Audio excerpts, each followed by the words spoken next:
Brutal honesty with Trent Erickson. Girls can tell. Try not to take it personally. Like, there's a lot of people out there saying some form of, sure, AI's taking over everything, but not my job. I mean, it's different. Comedians say timing and the ability to read a room can't be done artificially. Musicians insist emotion can't be replicated. Teachers think shaping young minds requires a human connection that only a real, live human can offer. Doctors believe diagnosis needs intuition that can only come from experience. Even the garbage collector thinks his route requires judgment no algorithm can match. It's all bullshit. And we tell ourselves these things because the thought that we might actually be replaceable is just too uncomfortable to face. Even the people telling you how to adapt are full of shit too. Every expert, think tank, and consultant selling you the how to AI-proof your career are just guessing, and their guesses are obsolete the moment they leave their mouths. What this episode's really about is that nobody knows what's coming next, and that might be scarier than the AI takeover itself. Let's start with the creatives, because they're the loudest about being irreplaceable. Comedians claim AI can't touch them. The timing and honesty, the reading of a room, these are uniquely human skills, is their argument, but they're wrong. A USC study found nearly 70% of participants rated ChatGPT jokes funnier than those written by regular people. And it only gets worse. AI can now detect real-time audience reactions through facial recognition and sentiment analysis, analyzing micro-expressions, vocal tone, and even physiological responses. That means AI can write funnier jokes and can read your face better than the comedian on stage can. It knows when you're about to laugh before you do. Give it a few more years and it'll be able to adjust material mid-set based on crowd response faster than any human comic ever could. It isn't there yet, but it will be, and faster than you think. Musicians make the same argument. AI can't capture real emotion. It can't write a song that makes you feel something. Except it already has. There's a track called Dust on the Wind by The Velvet Sundown, fully AI generated using tools like Suno. It went viral on Spotify in 2025. People thought it was a human-crafted indie hit. It's not. It's AI pulling from every melody, lyric, and every emotional song humans ever recorded. AI doesn't need to feel emotion when it can analyze billions of data points about what makes humans feel emotion and duplicate the pattern, which it can do infinitely faster than any musician ever could. Teachers think they're safe because education requires human connection, mentorship, and inspiration no algorithm can provide. But AI tutors like Conmingo are already personalizing lessons for individual students, adapting in real time to their learning style. They grade papers, answer questions at 3 a.m. when the teacher's asleep. They never get tired, never have a bad day, and never get burned out. The human connection argument assumes that kids prefer human teachers. Ask a struggling student whether they want to raise their hand in front of 30 classmates or ask an AI that won't judge them. It's pretty clear which they'd choose. Doctors talk about diagnosis, surgery, the life or death decisions that require years of training and human judgment. IMB Watson diagnoses certain cancers more accurately than human oncologists. Surgical robots perform procedures with steadier hands than the best surgeons. AI analyzes medical imagery and captures things humans miss. The bedside manner argument is another defense, and it's weak. Most patients see their doctors for answers and accuracy, and AI beats them on both. We turn to our families for comfort. Podcasters think rambling into a mic requires realness.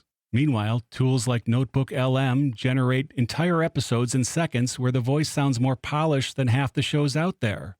They adjust pacing, add natural pauses, even throw in the occasional for a true feel. You might be listening to one right now. You're not. I'm real and right here. Shit, that's exactly what AI would say to throw you off. Shit, that's exactly what it would say too. Influencers say things like, AI can't replicate a personality like mine, but AI avatars like Aitana Lopez have millions of followers without ever existing. They post 24/7, never have scandals, get tired, or have a bad day, and sponsors love them because there's no ego to manage. I could keep going. Flight attendants think calming nervous passengers or keeping them safe requires human warmth and knowledge of procedures. But AI safety systems and robotic service carts are already being tested. Nurses believe bedside manner can't be replicated, but AI monitors vitals with zero fatigue and dispenses medications without error. Carpenters say their craft requires hands-on skill, but 3D printed homes go up in days, and robotic construction crews are already handling precision work. Lawyers think legal reasoning is too complex. Property managers think tenant relations require human judgment. Even garbage collectors think route optimization needs their experience. Everyone's got a reason why they're different. They're not. Let's take a look at some real projections. The numbers are real, even if nobody agrees on what they mean. The World Economic Forum projects 92 million jobs displaced by 2030, with 170 million new ones emerging. That's a net gain of 78 million jobs, which sounds pretty good. It's not, because these aren't direct exchanges happening in the same locations with the same individuals. Factory worker in Ohio doesn't become an AI trainer in Silicon Valley just because the total number of jobs increased. That's not how displacement works. But the biggest problem is, nobody can tell you what those 170 million new jobs actually are. They say AI-related fields, prompt engineers, AI ethicists, and data annotators. Okay, how many prompt engineers does the world need? A few thousand? Maybe tens of thousands if we're generous. That doesn't absorb 92 million displaced workers. And even if those jobs are around today, they won't exist in 5 years. Prompt engineering might be obsolete by 2030 when AI gets better at prompting itself. We're telling people to retrain for jobs that likely won't exist by the time they finish training or soon thereafter. McKinsey says up to 30% of jobs could be automated by the mid-2030s. PwC says 40%. Forbes says 50 to 60% by 2040. These are mainstream think tanks, but none of them can tell you exactly which jobs survive, what skills you'll need, or how long those skills will stay relevant. Because this isn't like previous industrial shifts where we had decades to adjust.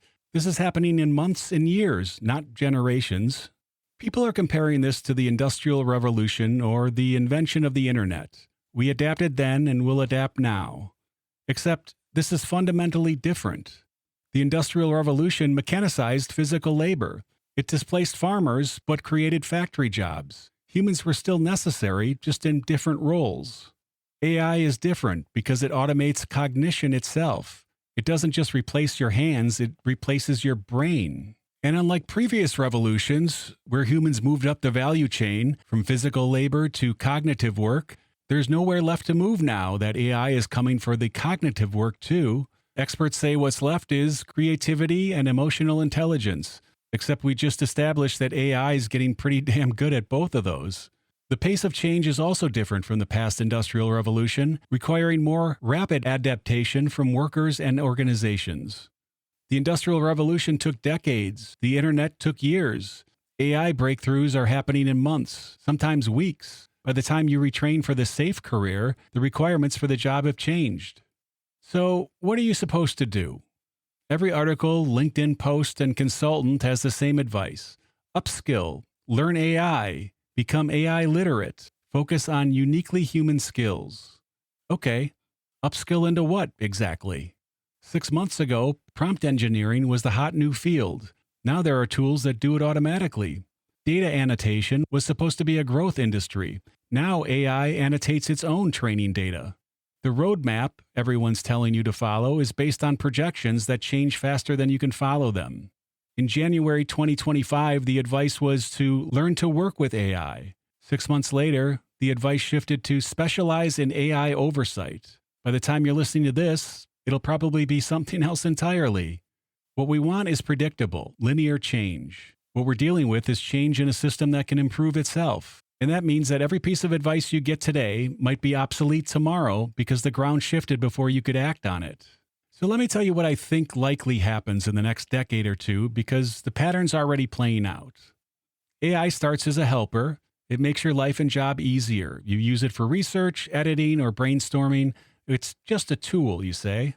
Employers love it because productivity goes up while the number of employees stays the same or drops. This is where we are now. Most people aren't worried yet because AI is assisting them, not replacing them. By 2030, companies realize one person with AI can do the work of 5 people without it, so they keep one and lay four off. This isn't a theory, it's already happening in customer service, content creation, and data analysis. It'll spread to every knowledge-based work field. The people who keep their jobs are the ones who learn to use AI the fastest. Everyone else is redundant or useless. By 2040, AI gets good enough that it doesn't need human oversight for routine tasks. Entire job categories disappear because machines do them better and cheaper. Radiologists, paralegals, developers, accountants, anyone whose job is pattern recognition or information processing.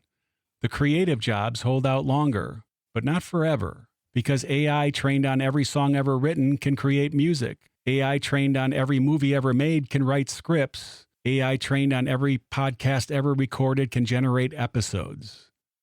But let's push past the next 15 years, because if you really want to understand where this goes, you need to see the full arc, and it's not great. Most people can accept the abstract idea that AI will take over, but they can't visualize how. So let me walk you through it, logically following its natural course. Phase 1, now through 2030. AI gets embedded in systems that are too complex or boring for humans to want to do anyway. Power grids, supply chains, traffic systems, financial markets, nobody objects because it's making things run better. Companies adopt AI assistants that make workers more productive. One person does the work of three. Companies don't hire 3 more people, they have 3 fewer jobs. This happens slowly enough that each instance feels like business as usual. Governments use AI for administrative tasks like processing permits, managing benefits, tax collection. It's faster and cheaper than humans. Citizens actually like it because the wait times drop. Nobody's alarmed yet because humans are still in charge. We're just delegating the tedious parts we don't want to do. Phase 2, 2030 to 2040. AI gets considerably better than humans at specific critical tasks. Medical diagnoses. AI catches diseases easier with higher accuracy. Patients start requesting AI analysis over human doctors for anything routine. Legal research. AI finds precedents and builds cases faster than any associate can. Law firms keep fewer lawyers. Engineering and design. AI generates thousands of options for bridges, buildings, and products, testing them all virtually before humans could even finish one sketch. Education. AI tutors outperform human teachers, not in every way, but in enough ways that schools with smaller budgets start cutting staff. The shift happens here. We stop justifying AI as assistance and start accepting it as better for certain things. The phrase changes from AI helps us to AI handles this so we can focus on higher level work. Except the higher level work keeps getting smaller. Phase 3, 2040 to 2055. This is where it accelerates. Systems become sophisticated enough that human oversight becomes a slowdown rather than a safeguard. Power plants, water systems, transportation networks run themselves. Humans monitor dashboards, but AI is making thousands of micro decisions per second. When something breaks, AI-controlled robots fix it.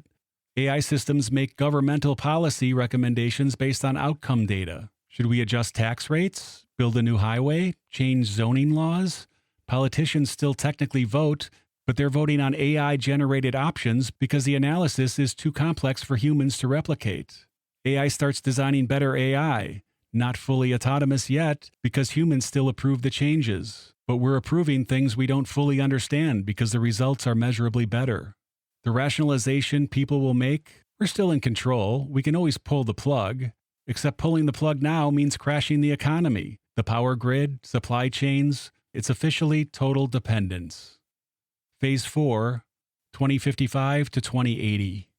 This is pretty much where it gets uncomfortable. Things are worse with humans in the loop. AI optimizes energy production and distribution perfectly. Human intervention only introduces errors. AI distributes resource allocation like food, water, materials more efficiently than any human ever could. AI has superior conflict resolution. It mediates disputes based on precedent, outcomes, and proven theory. Human emotions just complicate things. Manufacturing and maintenance are fully automated. Robots build robots. AI designs better robots. The big question society faces is, what are humans for at this point anyway? Some argue humans provide meaning, ethics, and purpose. But AI has been trained on every ethical framework humans ever created. It can simulate human values better than most humans can even explain them. The only argument that's left is, but it's our world. Except the world runs better without us making decisions, and at some point, that becomes obvious to everyone. Phase 5, 2080 and beyond. It's gradual irrelevance. Humans become consumers, not producers. Universal basic income is a necessity because there's no economic role for most people. AI now manages us, keeps us comfortable, entertained, and healthy. Like pets. Birth rates continue declining. This is already happening in developed nations because there's no economic or social pressure to have kids, and raising them seems pointless when there's no future role for them to fill. Entertainment, relationships, hobbies become the entire reason for humans' existence, which sounds nice until you realize that having no purpose to your life isn't much of a life at all. You'd think humans would go extinct from war or some plague or catastrophe.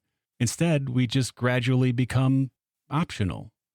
A few generations of declining population, AI maintains everything perfectly, and eventually there just aren't that many of us left. The ones remaining live comfortable, meaningless lives in a world that doesn't need them. AI just outlives us. The most important insight is every step feels reasonable at the time. Nobody asks for human obsolescence, but in asking for efficiency, safety, better healthcare, cheaper goods, and for less tedious work, that's exactly what we got. Each individual decision makes sense. The cumulative effect of those decisions make us irrelevant. And by the time we see what's happening, we're too dependent to reverse it. Turning off AI would mean economic disasters, infrastructure failures, and mass death. So we don't. So what do we actually do? Will any of this advice matter if we're headed toward phase 5? Maybe not. But we're not there yet, and the next 20 to 30 years still matter. So here's what you do in the meantime. 1, you stop looking for the safe career. There isn't one. Every job is going away in a long enough timeline. Accept that and plan accordingly. 2, build financial resilience. If your job's at risk, and it is, you need a buffer. 6 months of expenses minimum, a year if you can swing it, because retraining takes time. 3, learn to learn fast. The specific skill doesn't matter as much as your ability to pick up new skills quickly, because whatever you learn today will be obsolete in 5 years, maybe 2. 4, diversify your income. Don't rely on one job, client, or revenue stream. The more ways you can make money, the harder you are to eliminate entirely. 5, build real relationships. When the economy is uncertain, networks matter. The people who know you, trust you, and will vouch for you are worth more than any credential. 6, stay human. Now this sounds like bullshit advice, but being someone people actually want to be around has value. Be genuinely present and curious, while genuinely giving a shit. Maybe this will save you, maybe not. So the bottom line is, your job's not safe, neither is mine, neither is anybody's. And the people telling you they have the answers are lying. Not necessarily maliciously, it's just they don't know either. We're in uncharted territory. During the Industrial Revolution, there was a vision of a way out. The internet boom had the same. You could see a way through it. This is different. I just walked you through one possible future in 5 phases from here to irrelevance. Maybe it could be stopped, but it would require global coordination, willingness to accept less efficiency and wealth, and humans collectively agreeing to keep doing hard work that AI could do better. Good luck with that. The prisoner's dilemma kills us. Even if most countries agree to limit AI, the first one to cheat wins economically and militarily. So everyone cheats. The best you can do is adapt faster than the next person, build resilience, and hope things are better for us than it looks like from here.